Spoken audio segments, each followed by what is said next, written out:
నిరీక్షణ prayer house మరియు centre సంఘముల తరపున ప్రభు పేరట మీ అందరికీ నా హృదయపూర్వకమైన వందనములు. ఈరోజు దేవుని వాగ్దానం రోమీలకు రాసిన పత్రిక 11వ అధ్యాయం 36వ వచనం.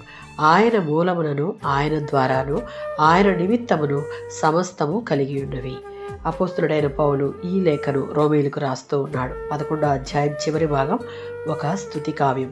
9 నుంచి 11 అధ్యాయాల్లో పౌలు ఇశ్రాయేలీయుల యొక్క ఎన్నిక, అన్యజనుల యొక్క పిలుపు, దేవుని యొక్క సార్వభౌమత్వం, కృప, ఎన్నిక, దయ రహస్యాలను వివరించాడు. సృష్టి యొక్క మూలము దేవుడే. జీవము, ఆశీర్వాదము, రక్షణ అన్నీ ఆయన నుండే కలిగినవి. దేవుడు కేవలం సృష్టిని సృష్టించలేదు, అన్నిటినీ ఆయన అధికారం క్రింద నిర్వహిస్తున్నాడు, నడిపిస్తున్నాడు కూడా.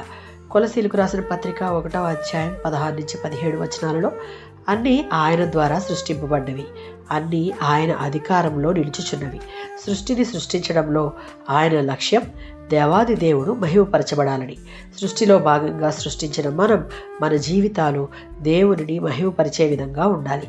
ఆయనకే యుగ యుగముల వరకు మహిమ చెందాలి.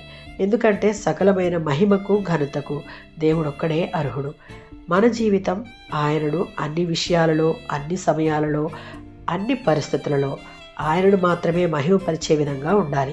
గల్తీలకు రాసిన పత్రిక 2వ అధ్యాయం 20వ వచనం.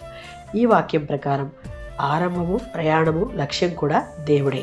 మన జీవితాలు దేవుని కేంద్రీకృతంగా జీవించేవిగా ఉండాలి. 1 కొరింథీయులకు రాసిన పత్రిక 10వ అధ్యాయం 31వ వచనం.